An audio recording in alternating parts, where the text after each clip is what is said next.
مساء الخير عليكم يا حلوين يا أحلى مبرمجين. طبعا احنا اليوم خشينا في درس مهم جدا ويعتبر من الدروس الصعبة شوية يعني. تمام. لكن برضو احنا دايرين الليلة نكسر حاجز بتاعت الجمود وحاجز الخوف من كلمة زي كلمة الداتا ستراكشر اللي أصلا أنا كاتبها غلط هنا. تمام. فعموما ما هي الداتا ستراكشر يا جماعة؟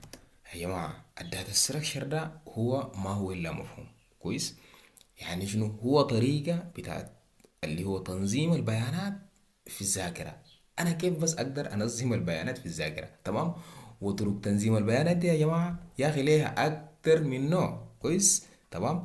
أكتر من نوع. لو جينا قلنا أنواع الداتا ستراكشر مثلا في السي بلس بلس فأنا جينا نلقى زي الأري كويس. أنا جينا نلقى مثلا زي الكيو كويس. حاجة ألقى مثلا زي اللينكد ليست كويس. حاجة ألقى مثلا زي الجراف كويس. حاجة ألقى مثلا زي التري كويس. دي كلها شنو الاري والحاجات دي انواع بتاعة تخزين البيانات او انواع بتاعة تنظيم طريقة او انواع بتاعة شنو طرق تنظيم البيانات اللي هو في الذاكرة. أنا البيانات ده في الذاكرة لازم أنظمهم وأحطهم جنب بعض بطريقة معينة. بس يلا طرق التنظيم بيختلف كويس. طيب احنا أول داتا ستراكشر معانا، ولو أنت أول لك مرة بتدرس لغات برمجة فده يعتبر أول داتا ستراكشر بتعرفه في حياتك. فخلينا نتعرف على الأري الجميلة دي.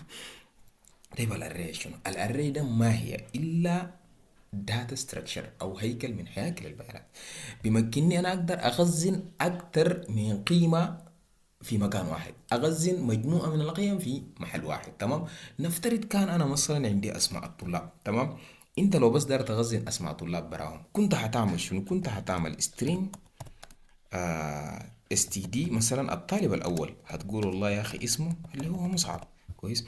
الطالب الثاني مثلا هتيجي تقول الطالب الثاني هتيجي طوالي تقول له string اللي هو اس تي دي كويس. اس تي دي الله string اس تي دي يا اخي اس تي دي اتنين صح. وهتيجي تقول له مثلا مصطفى وادريس والى ما شاء الله. ولكن انا الكلام ده ما عايزه يعني في الجودة الكتيرة دي كلها كويس. لا انا عايز اخزن البيانات دي كلها في مكان واحد. تمام. اخزنها كلها وين؟ اخزنها في مكان واحد فقط. طالما اصلا كلهم من نفس النوع ده مثلا انا هخزنهم وهخليهم قاعدين في مكان واحد بدل ما اخزنهم في متغيرات مختلفة.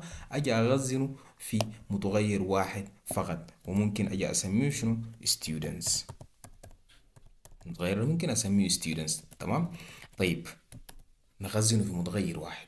المتغير هنا عبارة عن array طبعا. والarray بيعتمد على نوع البيان اللي اصلا انا بعرفه له من البداية. تمام كويس. طيب لازم احنا نعرف حاجة واحدة. الarray عنده طول وعنده حجم كويس. الطول بتاعه ده يعني معناها العناصر الموجودة فيه مثلا كم؟ سبعة من العناصر. معناها الري هيكون طوله ستة. تمام. احنا هنعرف اللي قدام ليه طوله ستة. الحجم بتاعه ده كم بيشيل في الذاكرة هناك. تمام. ده موضوع عبارة يعني حسب الطول بتاعت الاري حقتك تقدر تشوف الحجم بتاعه كويس. حسب نوع البيان اللي انت بتديه برضه. طيب انا لما باجي بعرف المصفوفة ده الاري طبعا مصفوفة بالعربي يعني. لما انا باجي بعرف المصفوفة انا هنا بيكون عندي خيارين. يا اما من البداية انا اجي اقول له يا اخي كده فاضية كده ده بيسموه دايناميك اري كويس. دي انت كده عرفت مصفوفة فاضية بيسموه دايناميك اري كويس. يا اما كمان من البداية بتيجي تقول له توريه عدد المصفوف تيجي توريه عدد العناصر اللي عندك. انا عايز اخزن خمسة. تمام. عايز اخزن اللي هو خمسة عناصر. خمسة عناصر يعني معناها شنو؟ انا داير عندي خمسة فاليوز داير اخزنهم. طبعا عندي فاليوز جاهزة مكتوبة هنا. خلوني بس اجي اشيله يعني عندي جاهز من هنا. اسماء بتاعين طلاب كويس. تمام. ويلا لما انت تجي عايز اللي هو تنشئ او عايز تعمل ديكلاريشن للاري بتاعك عايز تعرفه بالكيرلي بريسز ده. ما معناه يا جماعه قال لكم اري ده معناه تمشي تديه ولا تو براكتس ولا بسموه شنو السكوير براكتس تقوم تديه والاخواص المربعه دي. لا لا يا عزيزي هنا تديه كيرلي بريسز. ركز في الكيرلي بريسز يا معلم. عرفتها؟ الاخواص المجعده زي الزول المفل في الراس. ظابط معك؟ يلا طيب انا اجي اشوف العناصر اللي عندي هنا كم. واحد اتنين تلاتة أربعة خمسة ستة سبعة. صح أنا عندي سبعة من العناصر. طوالي بجي بحدد له إنه الأري ده والله طوله سبعة. تمام. الاري ده طوله 7. طيب، آه انا كده حددت الاري بتاعي. خلينا نجي نرفع في مكان اسمه declaration هنا. تمام. ده كيف انا عملت الديكلير للاري بتاعي. طبعا والله انا استنج، الحمد لله ربنا وفقني واكرمني وقدرت عرفت انه والله الاري ده في فيكسد اري وفي دايناميك اري. حاليا انا والله عملت الفيكسد اري ده، او عملت فيكسد اري. فيكسد اري يعني انا حددت له الطول اللي هنا ده. انا عايز اطبع العناصر الجوا دي يا اخي. يا اخي قدرت اطبع شنو؟ والله انا عايز اطبع اللي هو كلمة مصعب أول حاجة، اسمك ده عجبني وداير أطبقه يعني. طب بقول له جدا يا حبيبي ما عندك أي مشكلة. طوالي بيجي بقول له عشان تقدر تصل للأري بتاعك وتطبع العنصر اللي جواه، هتيجي تحدد، تيجي تكتب الاسم الأري بتاعك ذاته. تمام. وبعد ذاك تيجي تخليه ده كده فادي، وما ننسى إنه نديه الانت لاين كده. طيب هنا بتيجي تحدد اللي هو الاندكس بتاعك. شوف يا عزيزي، انت عندك 7 عناصر صح؟ اذا معناه انت هتطبع لغايه الاندكس 6.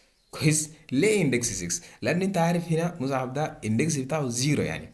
لما نقول الاندكسنج، الاندكس اللينكس الاندكس مع اللينكس كده يعني، عرفت؟ لما يكون اللينكس بتاعي 7، تمام، معناها الاندكس بعد من زيرو لحد 6. لما اللينكس بتاعي يكون 10، الاندكس بعد من زيرو لحد 9. فيلا من الليلة خلينا نفهم الحاجة الجميلة دي. داير أتبع مصعب حاجة أقول له زيرو، وطوالي بقول له ما شاء الله تبارك الله. أنا متأكد ما هيديني غلط لأنه ما عليه كيف. التاني مصعب. كويس. التاني برضه لو قدام هيتعرف ونقدر نجيب الاندكس بتاع الحاجه دي برضه لقدام شويه. طيب في زول شايف انه ال الاسم اللي هناك ده والله عجبه يا اخي، داير يتبع اسم سلمى، ولا داير يتبع الاف ولا شيء، ما جنوا بنات اصلا. طوالي هيجي يحسب هنا زيرو، هيجي يحسب واحد اتنين تلاتة أربعة. داير تسأل يا سلمى؟ خلاص تسألها عن طريق العدد 4. يلا وشيل معاه قرود ما تنساها. كويس.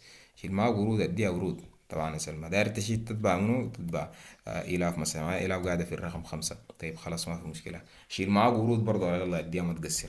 داير تتبع منو تاني؟ داير تتبع داير أرجع لإدريس مثلا. إدريس نجي نشوفه قاعد في كم؟ زيرو، واحد، اتنين. إدريس إندكس بتاعه اتنين، بيته في اتنين. داير تمشي زورو؟ أيوه امشي زورو خلاص. أنا عارفك ما هتشيل معاه والله ولا رقاق ساي. ما في مشكلة، سلم عليه وتعني راجع. داير تسلم على منو؟ داير تسلم على مصطفى. ليه داير منه قروش؟ طيب كويس، أنا أوصف لك بيتهم. زيرو، واحد، اتنين، تلاتة. مصطفى ده قاعد في تلاتة. زول ده مرق ضحك وأموره طيبة وبيديك قروشك طوالي. تمام. كده أنا قدرت وصلت لكل العناصر اللي عندي. شفتوا الحاجة الجميلة دي يا أخوانا؟ قدرت وصلت لكل العناصر اللي عندي. طيب في زول بيقول لي يا أخي انا اللائحه المصفوفه دي انت قبل كده قلت لنا الليله انت ما اشتغلت بفاريبل، يعني انت عملت شنو؟ ما جبت فاريبل ستودنت وحجزت به مساحه في الذاكره وات ايفر التول بتاعه كان شنو يعني. انت حاجز مساحه في الذاكره، ما عامل حاجه جديده يعني. بقول لك يا حبيبي والله انا ما عامل اي حاجه جديده، وايوه فعلا انا حاجز مساحه في الذاكره. انت مشكلتك شنو؟ بيقول لي يا عزيزي انت قبل كده كنت بتحجز مساحه فاضيه يعني وبتجي تعبيه لقدام. احنا الكلام ده دايرين نعمله في الاري. بقول لك جدا يا عزيزي ما عندك اي مشكله. داير تعمل شنو انت؟ والله يا اخي انا داير عندي 5 نفر داير منهم قروش، داير اخزنهم في لستة واحدة. عشان شنو؟ انا اراجعهم كله بعد فترة. تمام. لكن ال5 نفر ده في واحد ممكن يدوني القروش بتاعي يعني، عرفتها؟ فانا ما عايز من البداية اخدهم في الليستة يعني. الا لو مشيت لو رفض بعد ده انا بجي باخده في الليستة. بقول له والله جدا ما عندك مشكلة، من البداية حاجي اعرف لك لستة فادي. كويس. الناس ما بيدفعوا قروش والله داير اكتب بالعربي. ماي موني. كويس. قروشي المهم يا اخي شوفوا لكم اي تعبير على كيفكم. تمام. ولكن لو خليته فاضي كده ما ينفع. ليه؟ لانه انت هنا اي طيب انا خلينا اول حاجه نشوفه مليان كده. كويس. قلنا له كم؟ 4. كويس. تمام. او انا كده جاي انا مش قدام يا شباب. انا في حاجه هنا داير اعمل ظابط معاكم، انه اضيف عنصر تاني للجماعه دي. في ناس قال لا يا اخي والله ديل 4 رجال و3 نسوان، ما في عداله في الموضوع هنا. النسويه بيقوموا علينا. ترى جدا ما في مشكله. طيب انا حاجه اقول له طبعا يلا ده. طيب ده انا عايز اضيف اللي هو سلوى. طيب انا ما شرط احطه في الكيرلي بريسز كده يا جماعه عادي. داير تضيفه شنو؟ داير تضيفه اللي هو من البدايه. هو يلا العناصر اللي انت عندك هنا كم؟ اللي هو 0، 1، 2، 3، 4، 5، 6. كويس. يلا طوله 7 صح؟ اذا انت لو ضفت سلوى في بالطريقه دي داير تضيفه في اندكس كم؟ في زول بيجي بيقول لي داير اضيفه في اندكسي 8. طبعا غلطان، هيعمل كراش للكود. هيعمل كراش عديل كده يا مان، لانه انت الفاليوز اصلا بتاعك ما تامن. انت عارف لما تقول انا داير اسال الاندكس 8 معناه انت داير يكون عندك شنو؟ اللينكس مفترض يكون 7. انت 9، اللينكس بتاعك 7 يا عزيزي. انت بتقرر خارج السرب. طيب في واحد بيقول لا يا اخي ما مشكله انا هعمل اللينكس ده 8 وداير اضيف برضه اندكس اللي هو اصل اندكس 8 برضه غلط يا معلم، انت بتطبع خارج الذاكره. انا ما قلت لك اندكس بتاعك ده لما يكون 8، انت ما انا اللينكس لما يكون 8 انت اقصى اندكس بتصله 7. اذا حاجه اقول له اطبع ايه صلوه ده في 7 كده البرنامج بتاعك ممكن يشتغل ويتبع لك اللي بعده. طيب داير تصل صلوه اخر حاجه وتمشي تديها ورود وتديها كده، ما في مشكله، ممكن نتبع لك يا مان وتمشي. طيب كيف انا ما نوقفه هنا. شفتها. انت ضفته اخر واحد وجاي داير تطبعه يعني، ايوه بيطبعوا لك، ما عندي مشكله يعني. والله اسمك ده لو كتبناه ولا تعزيرين يعني انا ما عارف التابع هنا عموما. تمام طيب كده عرفنا انه شنو ممكن الديناميك اري ما تقدر تضيف عليه، لانه اذا خليته فاضي كده هو ما عنده مشكله، هو بيحدد الحاجه دي من البدايه. لكن اذا حاولت تضيف الموضوع ده خطر، ما بيديك اي حاجه، بيعمل كراش، بوقف البرنامج. ليه؟ لانه انت بتخرج خريطه السرب يا معلم. انت خطيت العناصر دي من البدايه، حجزت قلت والله انا عندي نفس، عندي 7 لينكس 0 1 2 3 4 5 6 فقط، اذا دي معناه اللينكس حقتي 7 اوريدي كومبايلر هنا بياخد 7. لما تيجي تاني انت تضيف من عندك برا هنا ما عندك طريقه، عرفت الكومبايلر ما بخليك تضيف. لو عايز تضيف فمعناه زي احنا قلنا من البدايه تعرف. اذا انت بتعرف لقدام انت عندك عناصر ما داير تضيفها فتعمل الكلام ده. اذا بنيجي بنفس المستوى نيجي نشوف اللي هو الماي موني قروشي ذات معك عندي قروش انا داير اشوف داير اخد فيها الليسته يعني. تمام.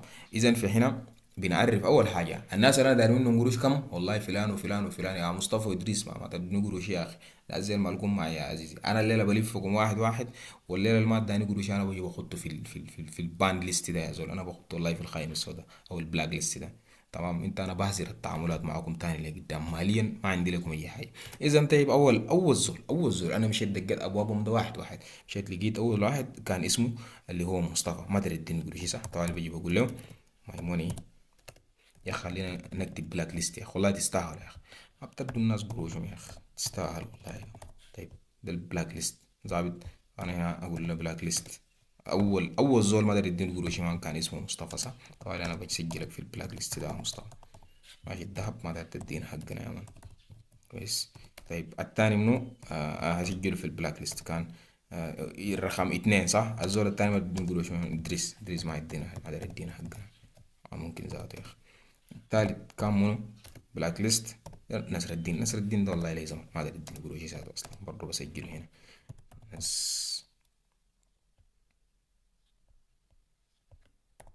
اسمك عامل فيها صعب الدين زول غلط. المهم انا بعرف انه ده اسمك بس ما عندك بيها علاقة يا مان. طيب بلاك ليست اخر واحد ده منو؟ خلينا نسميه سعيد. لا اله الا الله محمد رسول الله يا اخي. ده ما بدي ناس حقهم نهائي. انا اصلا غلطان اديت زول قروشي. شفت انا اصلا غلطان، انا ندمان للحاجه دي، لكن تاني ما بعيد صعب كويس.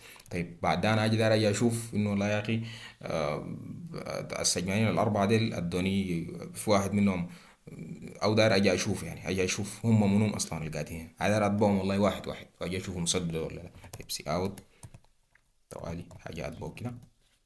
طيب يا جماعة انا خدتي بتاع ده ومعلش يعني ديكلير ام تي اري هنا اقول له فيل ام تي اري ويز اندكسز. تمام. الزيرو والاثنين ده اندكسز، ايوه مجرمين ما بيدفعوا قروش عرفتها فاندكسز. طيب بعد ده عايز تاني اساله واقدر اتبع نفس الزول اللي انا داير منه قروش. اول زول انا داير منه قروش ما داير يديني قروشي كان عباره عن منه، عباره عن مصطفى. فيا مصطفى والله اخدتي عليك يا صاحبي، خدتي عليك يعني. طيب بونو نصر الدين، شوف مش قلت لكم ده ما بيديك قروش اصلا، ده غلط انك شنو تتعامل معه، غلط ده غلط كبير. طيب سلوى انت ما خلاص يا اخي خلاص انت عليك معانا تاني. كويس انا اتعامل مع البلاك ليست ده كويس، انت ما تستاهلي كمان يا اخي. كويس ده زيرو صح. هنا اتنين. طيب كويس اتنين. نصر الدين ما عايز يدفع، ما انا ما وريتكم اصلا نصر الدين ما بيدفع قروش. زول سجمان شفتوا غلط انك تدين زول له قروش. سعيد لا حول ولا قوة الا بالله العلي العظيم. ديل ما بشر يا ناس، ديل ما بشر. انا احذركم انكم تتعاملوا معهم. تمام. انا كده بعد جيت تبعتهم واحد واحد تغيروا عذبوني في اتباع. انا بعد شويه هتبعهم كلهم سوا اعمل لهم سيلكت اول واجي بعرضهم في الشاشه هنا. شفت انا حدقق شغلكم هعمله عديل كده، بعمل بوستر شفت وبيجي بخطه في العامل لانه انا الناس فلان وفلان ده داير منهم قروش. انا ما بطلعكم واحد واحد والله بطلعكم كلكم سوا. طيب بعد شويه هنا هنيجي نتعرف على انه كيف نعمل لوب اوفر اري وبطريقتين يا ناس، بطريقتين. انا شايف الدرس ده حار والله. انا ممكن اجل اللوبس ده لبكره يعني. الاري ده خلينا نقسمها لثلاثه محاضرات عشان الامور تمشي. شوية كويسة يا جماعة. ومن هنا لغاية ما نلقاكم في الحلقة الجاية. يا أخي في ناس قال لي داير أتبع الناس زي كلهم. طيب ما في أي مشكلة، نتبع، خلينا نتبعهم يا ناس، خلينا نتبع أسامي المجرمين ديل.